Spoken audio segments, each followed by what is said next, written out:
Doy inicio al audiovisual presentado por Bárbara Intriago, Karen Velasco, Jennifer Aguayo, María Fernández, Ángela Vera, Brian Silva, Damaris Parrales, Stephanie Alcíbar, Edgar Gorosabel y Jessica Mendoza. Somos el grupo número 6 y vamos a argumentar sobre las fases del desarrollo del sistema nervioso. Fecundación. El comienzo de la formación del sistema nervioso humano es una única célula original, el óvulo fertilizado o cigoto, de la que surgirán todas las células diferenciales que configuran el organismo de un individuo, incluidas las neuronas. Como podemos ver en la imagen, el recuadro señalado por el literal A, ese es el óvulo fertilizado. En el recuadro señalado por el literal B, C y D, podemos ver donde el cigoto se divide en distintas células, en 2, 4 y 6 y 8 células. En el literal E, el cigoto está entre 16 y 32 células, conocido también como mórula. El literal F, el cigoto ya está en la fase de blástula.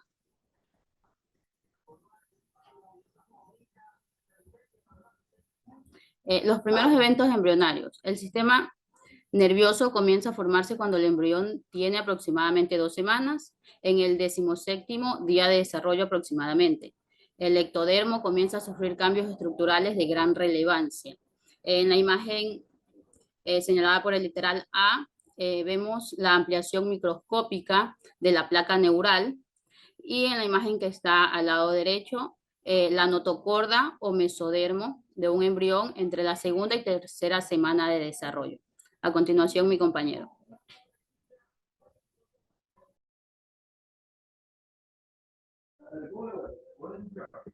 Mitosis. El proceso de mitosis implica la replicación de la información genética para garantizar que cada célula hija reciba un conjunto idéntico de cromosomas. Consta de varias etapas identificables que incluyen profase, metafase, anafase y telofase, seguidas de citocinesis, la división real de la célula. Como vemos en el gráfico, la profase comenzaría con la replicación genética, como se muestra en la imagen 1 y 2. En la metafase, esta se produce y se va llegando hasta la anafase. Es cuando se alargan y se van dividiendo. Y luego la telofase se divide a lo que se divide y termina el proceso de mitosis. Segmentación. La segmentación en la mitosis se refiere al proceso de división celular que ocurre durante la etapa de reproducción asexual, donde la célula madre se divide en dos células hijas genéticamente idénticas. La segmentación es la división del cigoto blastómero durante el desarrollo embrionario temprano. Este proceso conduce a la formación de la mórula,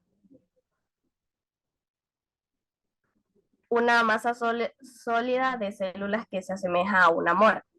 Como en la imagen, el cigoto embrión día 2, embrión día 3, este proceso continúa hasta que se forma la mórula.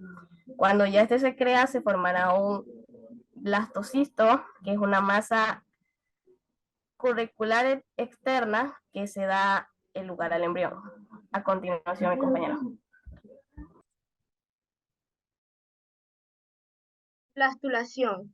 Durante la etapa preimplantatoria, el embrión pasa por varias divisiones mitóticas para transformarse en un blastocito compuesto por 100 blastómeros. En este periodo ocurren varios cambios morfológicos y funcionales en las células o blastómeros que son fundamentales para el desarrollo posterior, dando como resultado un proceso que es muy conocido como la compactación embrionaria. La compactación embrionaria en bovinos ocurre entre 16 a 32 células. Durante este proceso ocurre la redistribución de microvellosidades y cambios en las uniones celulares. La proliferación mitótica y proliferación citoplásmica es la que contribuye directamente a la formación de los blastocitos. La compactación da origen a una estructura llamada mórula, cuyos blastómeros se agrupan zonalmente y direccionalmente en células exteriores o polares y células interiores o no polares. Como se puede visualizar en la imagen, como ya lo dijo mi compañera, aquí tenemos el cigoto, 2 células que se transforman a 4 células, luego a 8 células, luego se hace mórula, luego se hace blástula y por último termina en la gástrula. A continuación mi compañera. La formación del embrión bilaminar involucra una interna actividad en el embriostoma. Este proceso se reconoce en la formación del epiblasto o hipoblasto. El epiblasto es el octavo día del desarrollo embrionario y en paralelo con el proceso de implantación existen dos capas celulares, el hipoblasto y el epiblasto, y se forma una cavidad embrionaria, la cavidad amniótica. Hipoblasto es una formación por células cilíndricas altas, dispuestas radicalmente, las cuales se han separado del citoplasma. La cavidad amniótica contiene una pequeña cantidad de líquido y se encuentra entre el hipoblasto y el citoplasma. Desde el hipoblasto se delamina una capa de células planas que reciben el nombre del anioblasto. De esta manera, la masa celular interna se ha transformado en un disco bilaminar. A continuación, mi compañero. La gastrulación se da aproximadamente entre los días 15 y 18 del desarrollo embrionario. Observamos un disco embrionario bilaminar, la línea primitiva donde hay una diferencia con el epiblasto, que es un módulo primitivo, o la fosa, que es la estructura hueca. Lo que primero se sucede es que se prolifera el epiblasto, que es el precursor de las 3 capas germinativas, y reemplazan las células originales, que son el epiblasto, que será el endodermo, que es la capa más profunda, el hipoblasto, que será el ectodermo, siendo la capa más superficial, y el interembrionario, que sería el mesodermo, la capa de la mitad.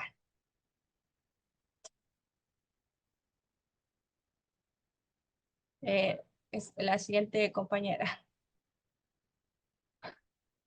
El ectodermo es la capa más externa del embrión y forma parte de las paredes del saco amniótico, que rodea al embrión y contiene líquido amniótico. Los amniocitos derivados del ectodermo cierran la cavidad del saco amniótico. Dentro del ectodermo existen 2 zonas principales, el neuroectodermo y el ectodermo superficial. El neuroectodermo está ubicado en la banda longitudinal central del polo craneal hasta el caudal. Contiene células que darán origen al sistema nervioso. Por otro lado, el ectodermo superficial eh, abarca el resto de superficie ectodérmica, que se encarga principalmente de formar la epidermis, la capa cutánea más superficial. El mesodermo es crucial en el desarrollo embrionario, dando lugar a una variedad de órganos y sistemas. El mesodermo se divide en 3 componentes. El mesodermo praxial se organiza en somites que determinan el estado de desarrollo embrionario y dan origen a la dermis, la estructura ósea y las musculares. Su desarrollo está influenciado por la presencia de notocorda. El mesodermo intermedio, también conocido como nefrotomo, está principalmente implicado en el desarrollo del sistema urogenital, que serían los riñones y las vías urinarias proximales.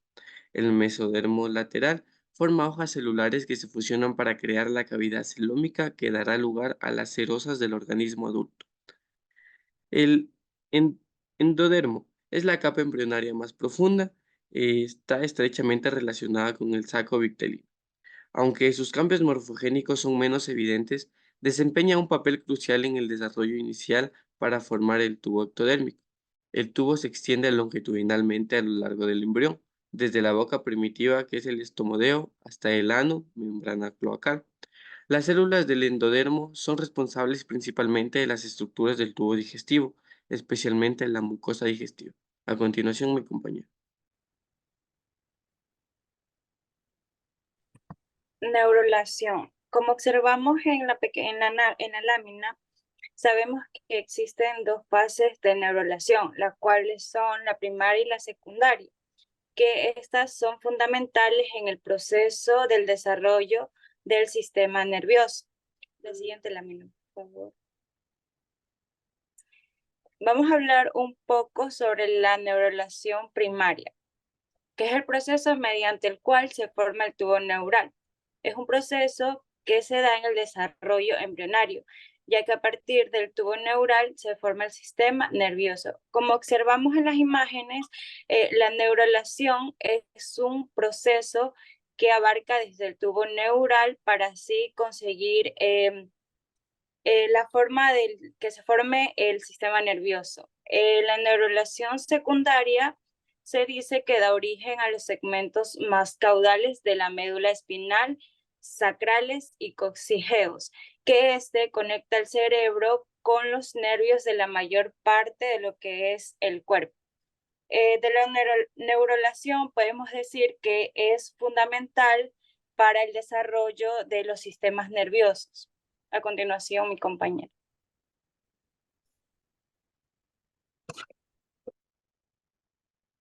El prosencéfalo. El prosencéfalo, también conocido como cerebro anterior, es la parte más voluminosa y compleja del cerebro. Está formado por el tesencéfalo, el área con todos los pliegues y surcos que se suelen ver en las ilustraciones del cerebro, así como por otras estructuras que hay debajo de él. El prosencéfalo cumple ciertas funciones y son 4. Una de ellas son cognición y percepción, control motor, regulación homeostática y regulación homeostática. A continuación, mi compañera.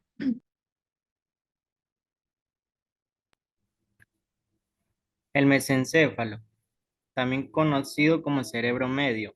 En la siguiente imagen podemos ver dónde está situado. Está situado debajo de la parte central del prosencéfalo, que actúa como un maestro de ceremonia, coordinando todos los mensajes que llegan al cerebro y los que salen hacia la médula espinal. El mesencéfalo viene siendo una parte fundamental del organismo porque contiene los núcleos de relevo, que están involucrados en el procesamiento de la información auditiva y audiovisual. A continuación, mi compañero. Romboencéfalo, o también conocido como cerebro posterior. Se localiza en la zona trasera del cráneo y está protegido por el hueso occipital y se ubica cercano a la médula espinal que comienza a formarse por debajo del cerebro posterior.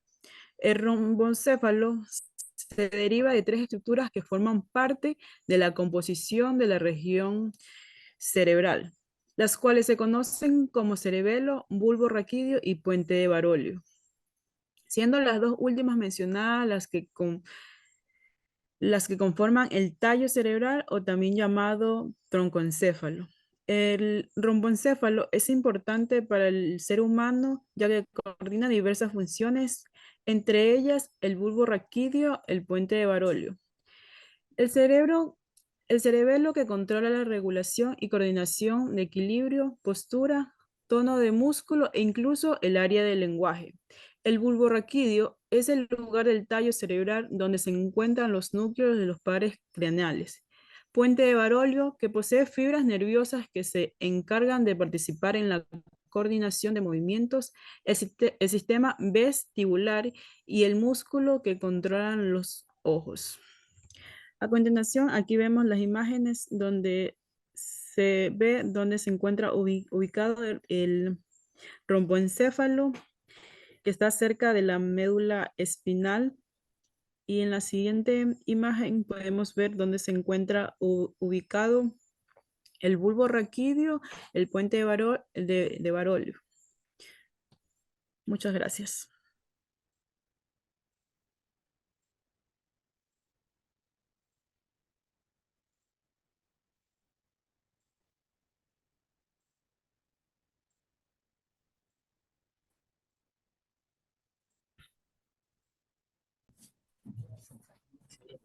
En conclusión, el sistema nervioso es la parte de nuestro cuerpo que nos ayuda no solo a percibir, comprender y responder al mundo que nos rodea, sino también a enviar, recibir e interpretar información de todas las partes de nuestro cuerpo. Gracias.